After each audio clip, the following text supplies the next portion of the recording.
Hi, welcome to SBR Sports Picks. I'm Peter Loshak. Today is Wednesday, May 4th, and we are taking a look at the opening lines for the MLB games for Thursday, May 5th. We are talking with professional handicapper, SBR contributor Ian Cameron. Ian Cameron, thanks for being with us. All right, the game's tomorrow for Thursday. The lines have just come out, and it's a relatively short card, 11 games on the card, but as always, some interesting situations on the opening lines that we might think might move. The first one I have to ask you about, once again, Philly. Once again, a big underdog. It's certainly understandable why that would be on paper, but again, they're the most profitable team in baseball to date, cashing repeatedly as a big underdog, losing once in a while as a big underdog, but much more often than not cashing. And here we go again. You know, Garcia's starting for St. Louis. He's good, but definitely hittable.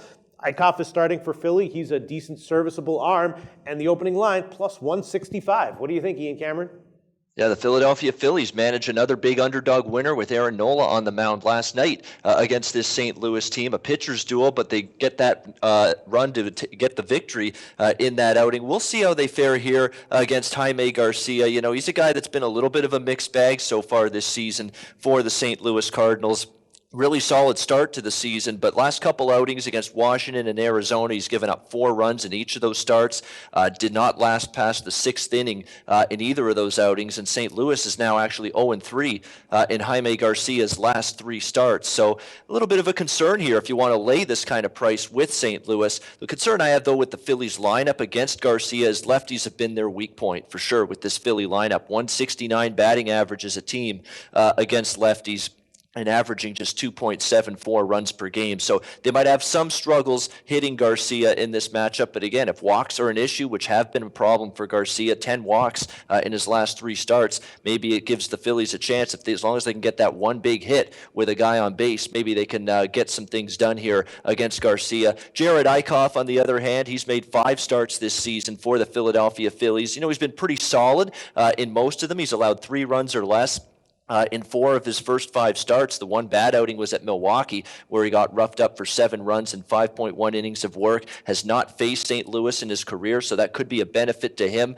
Although I do give this St. Louis lineup a lot of credit. Usually they're a team that fares a little bit better when they face a pitcher for the first time. You know, it's tricky to go against Garcia with Philly's weak numbers against lefties, but walks have been an issue, and if I would have to bet this one, I do agree. Once again, we're seeing plenty of value at an underdog price with the Phillies, who just keep finding a way to get it done and rewarding their backers more often than not. Okay, and then another game that's similar to one I've asked you about before, to games I've asked you about before, is the Yankees at Baltimore. Now, to me, it seems like the Yankees in general are basically an auto fade right now. They just seem overvalued, especially with A-Rod out now. And for Thursday, you know, they're just a very, very small underdog to Baltimore. I asked you about the Chris Tillman game. That one blew my mind. You know, it opened at minus 135. I asked you about it. Then the next day it was down to minus 120, and it closed at like minus 115. Turned out Baltimore won as comfortably as I was expecting. And here again, feels like Baltimore should have the solid edge. Now, Tanaka is you know, obviously very, very capable on the other side for the Yankees. But, you know, so if the Yankees were, you know, plus 140 or plus 150, I would understand it and maybe think about taking them. But right now, the opening line has Baltimore at minus 113, minus 115. Feels like that's the right side once again, and the Yankees are getting too much credit on the line against Baltimore. What do you think, Ian? Yeah, I can't bet on New York right now. I mean, they're just a team that's absolutely struggling at the moment, struggling offensively. Their pitching staff, the rotation has not been great. The bullpen, you know, aside from Betances and Miller, it's been a little bit spotty even there. And even Betances on the weekend, he gave up a couple of big home runs against Boston. So just a litany of issues right now for this New York Yankees team.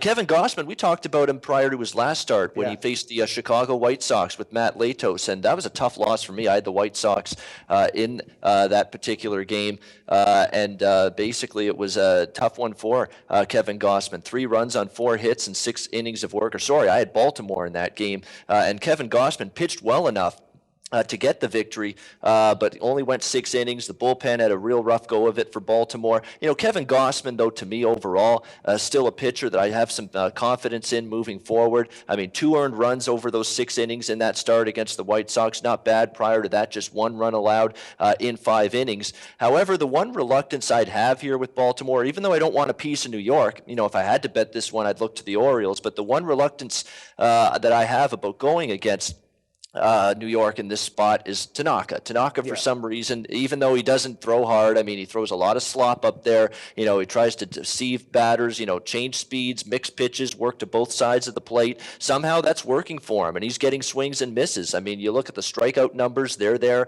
for Masahiro Tanaka, 6 walks to 28 strikeouts in 31 innings, a 2.87 ERA, and he's been one of the few pitchers in this Yankees rotation that New York has been winning with on the mound. New York is 3-1 in Tanaka's last 4 starts. So, Tanaka's pitching well, and his track record against Baltimore pretty solid as well. 4 starts in his career against the Orioles, 3 runs or less in all 4 of those starts. So Tanaka has matched up well with the Orioles in the past. But again, you have to also factor in offense, you have to factor in bullpen, and you have to factor in overall current form.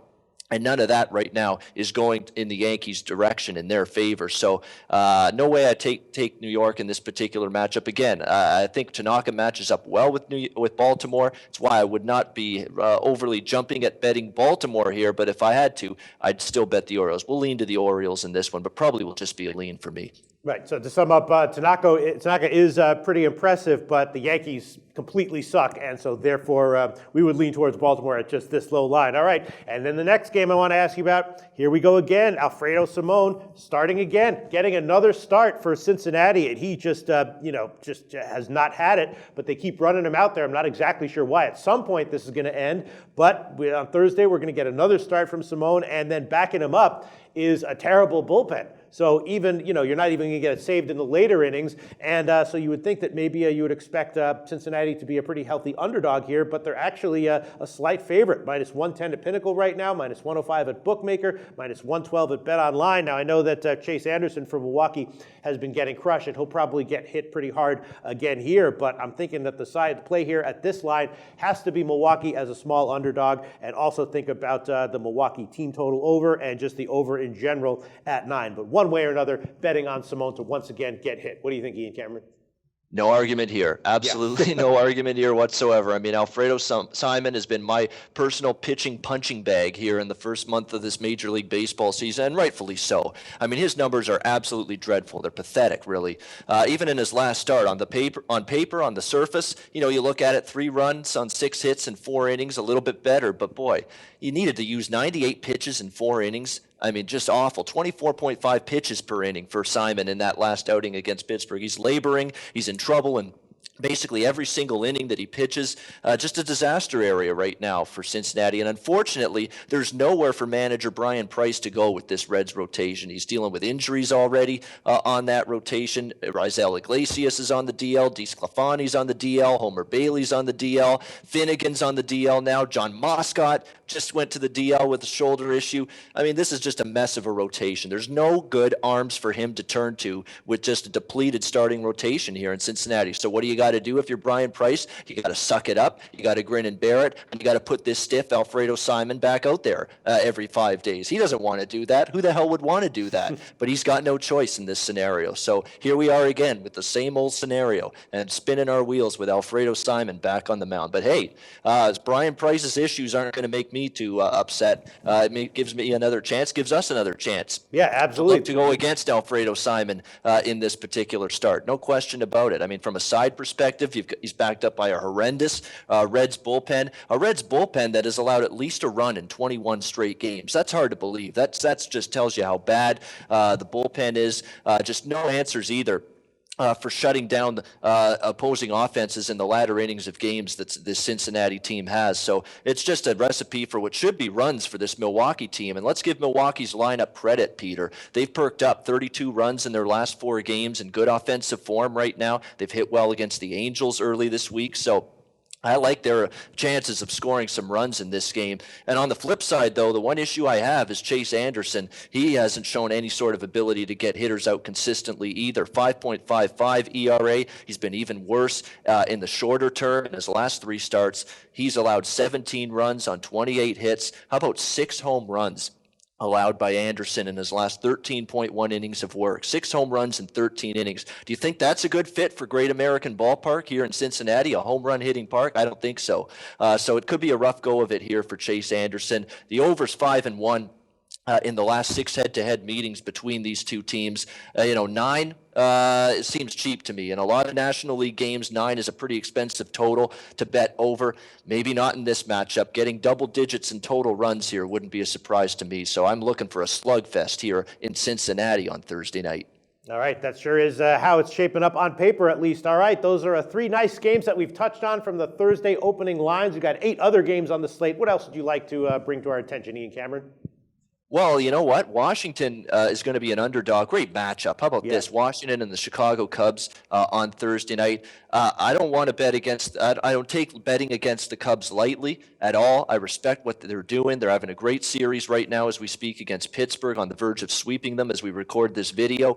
But Joe Ross is pitching great for Washington. You get him at an underdog price. Kyle Hendricks has been a little bit up and down early in the season. He's been one of the Cubs starters that just hasn't been, terrific, let's say, to begin the season. So I think Joe Ross as an underdog might provide some value there. I also want to point out the Texas-Toronto game that takes place on Thursday night, Derek Holland against J.A. Happ. You've got 2 offenses sputtering, and Texas's offense specifically sputtering on the road. They've really had trouble scoring runs in bunches away from home. Toronto's having trouble scoring runs in bunches in general right now. And you've got 2 pitchers really in Holland and Happ, 2 lefties that have really pitched better than a lot of people expected coming into the season. Holland's got a 2.48 ERA and 5 starts this season, allowing just 8 runs in 29 innings. And how about J.A. Happ? There's a lot of question marks how good he would be returning to the Blue Jays after being an off-season acquisition for this team. And pitching in the Rogers Center was supposed to be a bit of a concern for him, but he's pitched well, 2.76 ERA. For J.A. Happ, 10 runs allowed in 32.2 innings of work. We see this total at 8.5, and we saw a very low-scoring game last night between the Rangers and Jays, and 2 offenses that aren't exactly in great form right now. That might be a little bit of a bargain there to bet under the total between the Rangers-Jays on Thursday night. Yeah, that's an interesting one. I'm actually leaning towards the under in the Toronto game tonight, under 9, but I'm actually thinking that Holland might be vulnerable here. He's got a very low BABIP that's probably going to correct, and he gives up a lot of fly balls. And I thought that Toronto might hit Martin Perez recently, and that definitely didn't happen. Same profile as Perez. I'm thinking about they might have a good day against Holland. What do you think? It's possible, and I was just about to say that's the same sort of profile that Martin Perez had going into that start against the Blue Jays last night, and the Jays still really couldn't figure him out. Left runners on base. It was frustrating to see if you're a Jays fan. Luckily, they got bailed out by Justin Smoak with a 9th inning home run to tie it and a walk-off 2-run shot in the 10th. Win it. So, but other than that, it was another dormant night at the plate for the Blue Jays lineup that has been very underwhelming, to say the least, here so far in 2016. Yeah, I really got bailed out on that one. I thought they were going to have a big day against Perez. Didn't happen. I bet the Blue Jays on the run line and got lucked out at the end. All right, interesting thoughts as always, Ian Cameron. We'll talk to you again very soon. All right, thanks, Peter. Enjoy the games and good luck.